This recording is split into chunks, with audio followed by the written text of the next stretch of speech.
তো এই এটা যেই গ্রামটা লেপচাখা, এটা আলিপুরদুয়ার থেকে প্রথমে আমাদের শান্তালা বাড়িতে আসতে হয়েছে। তারপরে শান্তালা বাড়ি থেকে আরও 7 কিলোমিটার দূরে লেপচাদের একটা ছোট্ট গ্রাম, এই লেপচাখা, যাদের নামে এই গ্রামটার নাম হয়েছে। আমি খুব একটা বিশেষ এই গ্রামটি সম্বন্ধে আগে জানতাম না, কোনো দিন আসিও নি। তো কালকে যিনি সোয়ানের অধিকর্তা এসেছিলেন আমাদের সঙ্গে, দেবাশিসদা, ওনার সূত্র থেকে জানতে পারলাম এই শহরটা, মানে এই অঞ্চলটা খুব পুরনো। আর এই জায়গাটির নাকি খুব ভৌগোলিক গুরুত্বও নাকি খুব বেশি আছে। এখানে নাকি রেয়ার কোয়ালিটির কিছু খনিজ পদার্থ পাওয়া যায়, ডলোমাইট পাওয়া যায়, এবং কিছু রেয়ার কোয়ালিটির কয়লা এখনও পাওয়া যায়, যেগুলো আমরা রাস্তায় কিন্তু একটু গুঁড়ো গুঁড়ো মতো পড়ে থাকতে দেখলাম, যেগুলো নাকি এখনও মেটামরফোসিস এখনও শেষ হয়নি, মানে এখনও তাদের গঠনটা পুরোপুরি কমপ্লিট হয়নি। তো এরকম রেয়ার কিছু খনিজ পদার্থ এখানে পাওয়া যায়।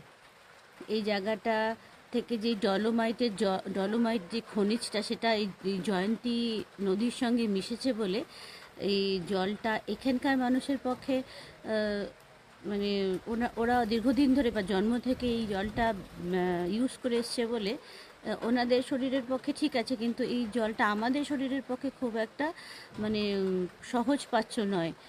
দেবাশিসদা গল্প করছিলেন যে ওনারই ক্যাম্পের কোনো বাচ্চা ছেলে শুধু জয়ন্তীর জলটা দিয়ে থালাটা ধুয়ে ওতে খেয়েছিল বলেই ওর ডায়রিয়া হয়েছিল, এবং দেবাশিসদা নিজে ওই জল খেয়ে খুব মানে বমি হয়েছিল আর কি। তো আমাদের বারবার করে বারণ করেছে এই জল যেন, মানে জয়ন্তী রিভারের যে ওয়াটারটা যেন আমরা না খাই আর কি। কিন্তু এখানকার মানুষের তো ছোটোবেলা থেকে অভ্যাস, ফলে ওনাদের অভ্যাস হয়ে গেছে।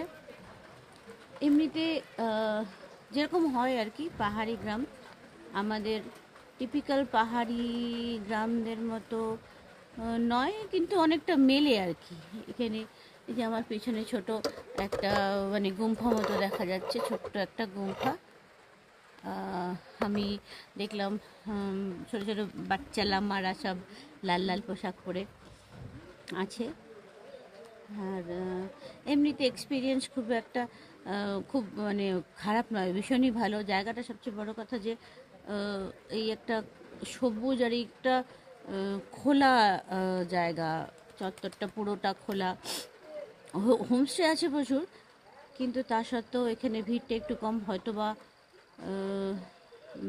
এই সিজনের জন্য, যে এই সময় একটা রাজনৈতিক ডামাডোল চলছে বলেই হয়তো বা, নয়তো পুজোর সময় তো বেশ ভিড় হয়। আর এদের সিজনটা কিন্তু এই